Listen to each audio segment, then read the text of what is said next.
Hello students, इस video में हम देखने वाले हैं यूज ऑफ एडवर्ब। कुछ एडवर्ब्स को हम देखेंगे जिसका डेली लाइफ में इस्तेमाल हम करते हैं। ठीक, तो इसमें आता है एवर। इस वीडियो में हम किसके बारे में देखेंगे? एवर के बारे में।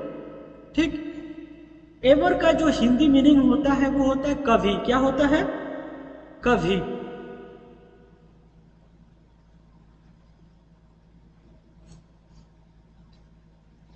इससे रिलेटेड सेंटेंसेस हम देखते हैं। क्या तुमने कभी इस बारे में सोचा है? क्या तुमने कभी इस बारे में सोचा है?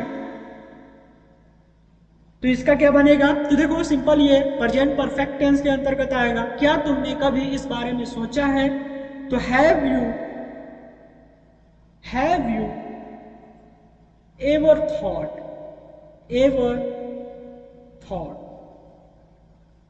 About this?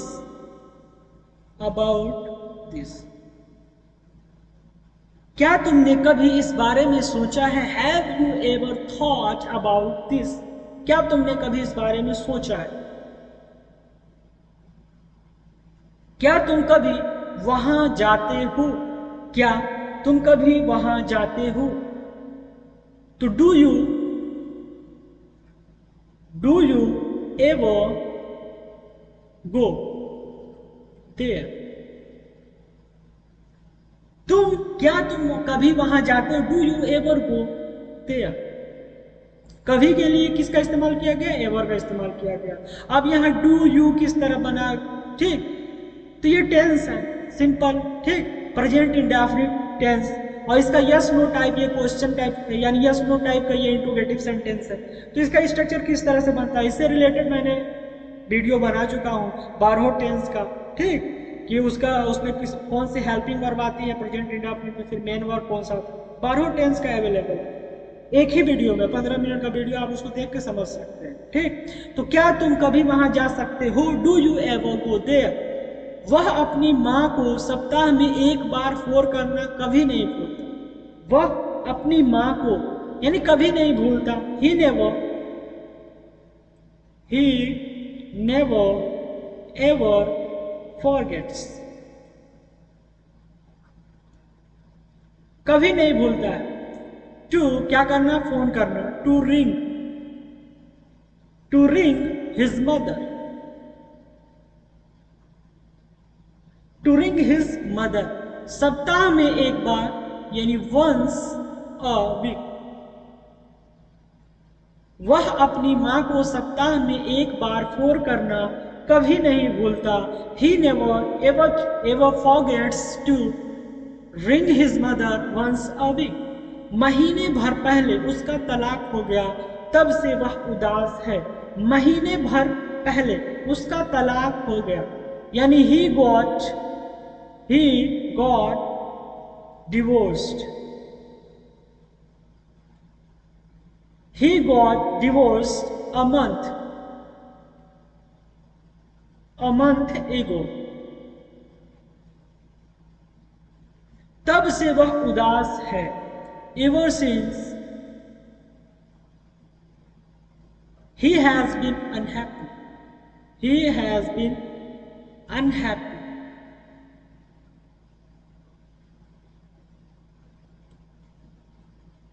महीने भर पहले उसका तलाक हो गया, तब से वह उदास है। He got divorced a month ago. Ever since he has been unhappy. प्रश्न पर जोर देने के लिए प्रश्नवाचक शब्द के साथ एवर का प्रयोग किया जा सकता है। तब वाक्य से अक्सर आश्चर्य, क्रोध तथा झुंझलाहट व्यक्त होती है। यानी क्वेश्चन वर्ड कोई भी, जैसे क्वेश्चन वर्ड क्या होगा? या तो व्हाट होगा, ठीक, व्हाट, हाउ, ठीक, ये सब क्वेश्चन वर्ड है। इनके साथ भी एवर का प्रयोग होता है। ठीक, कब? प्रश्न पर जोर देने के। तब वाक्य से वाक्य से क्या सेंस निकलेगा? आश्चर्य का, क्रोध का, झुंझलाहट का। इसको एग्जाम्पल से हम बेहतरीन तरीके से समझेंगे। सबसे पहला एग्जाम्पल क्या कह रहा है? तुम अलमारी में क्या कर रहे हो? तुम अलमारी में क्या कर रहे हो? ठीक, तो क्या कर रहे हो, अगर इसको हम जोर देना होगा जैसे हम डायरेक्ट बोले तो what are you doing the cupboard, तुम अलमारी में क्या कर रहे हो। लेकिन अगर जोर देना पड़ेगा इसमें तो हम बोलेंगे व्हाट एवर, व्हाट के साथ एवर आ जाएगा, व्हाट एवर, जोर देने के लिए, whatever are you doing in the cupboard.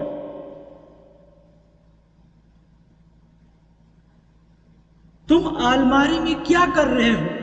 ठीक, नॉर्मल आपको पूछना है तो ऐसे ही पूछ सकते हैं what are you doing in the cupboard. लेकिन अगर आपको जोर देना है किसी को ना कि वहां अलमारी के पास नहीं होना चाहिए वो बंदा, आप उसको उस पर जोर दे रहे हैं इस क्वेश्चन पर, तो आप बोल सकते हैं whatever are you doing in the cupboard. ये आपके क्या कहते हैं बोलने के ऊपर है, आप बोलना चाहते हैं तो एवर का इस्तेमाल कर सकते हैं।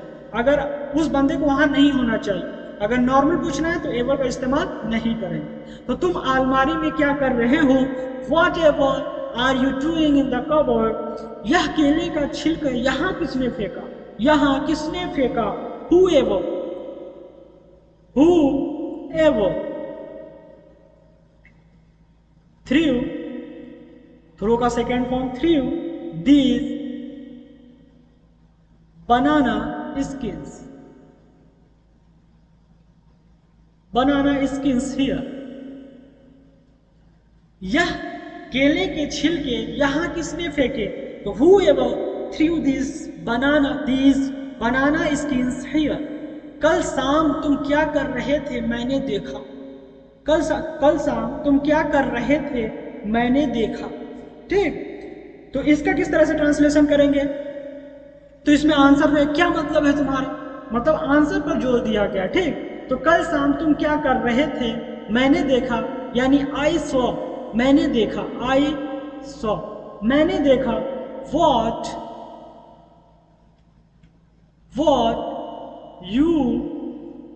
You were doing, what you were doing last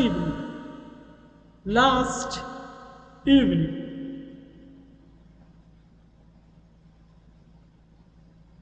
ठीक, तो कल शाम तुम क्या कर रहे थे मैंने देखा, आई saw what you were doing, यानी मैंने देखा जो कुछ तुम कर रहे थे। ठीक, यहां व्हाट का मतलब क्या आएगा, जो कुछ। ठीक, क्योंकि यहाँ जो व्हाट है वो कंजक्शन के रूप में इस्तेमाल किया गया है। जब आप डायरेक्ट और इनडायरेक्ट नरेशन पढ़ेंगे तो आपको अच्छे से समझ में आ जाएगा। तो आई saw what you were doing last evening, तो ये कोई क्या आंसर बोल रहा है, क्या मतलब है तुम्हारा, यानी व्हाट एवर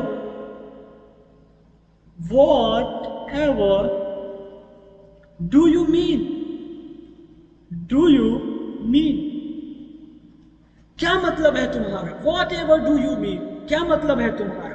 ठीक, आंसर पे जोर दे रहा है ना, पूछ रहा है वो कि I saw what you are doing last evening, तो आंसर पे उसने जोर दिया। ठीक, कैसा क्या मतलब है तुम्हारा, what ever do you mean, तुम्हारे पूछने का क्या मतलब है कि मैं वहां क्या कर रहा था। ठीक, अगला क्वेश्चन, थोड़ी शक्कर और नमक हमेशा साथ रखा करो। ठीक, ये imperative sentence, always keep some sugar and salt with you। थोड़ी शक्कर और नमक हमेशा साथ रखा करो, always keep some sugar and salt with you। Answer में बोला क्यों भला, आंसर पर जोर दे रहा ना, क्यों भला, तो वाई एवर, इसको आप जवाब ये भी दे सकते हैं वाई एवर, या वॉट एवर फॉर, किस लिए, वॉट एवर फॉर ये भी कर सकते हैं। ठीक, वाई एवर या वॉट एवर फॉर। ठीक, मैं फिर कभी फ्रांस नहीं जाऊंगा, मैं कभी नहीं जाऊंगा, I will never, future indefinite, I will never go to France. फिर से यानी अगेन, मैं फिर कभी फ्रांस नहीं जाऊंगा, I will never go to France again. ऐसा क्यों? आंसर पे जोर दे रहा ना, ऐसा क्यों? यहाँ क्या लेगा? Why ever not, why ever not, why ever not. ऐसा क्यों भैया कि मैं फिर कभी फ्रांस नहीं जाऊंगा, I will never go to France again. ऐसा क्यों? Why ever not. ठीक, तो इस तरह से आप भी वीडियो देखिए, बोलने का प्रैक्टिस करिए, ज़्यादा ग्रामर फोकस करने की जरूरत नहीं। ठीक, तो इस वीडियो में इतना ही, मिलते हैं नेक्स्ट वीडियो।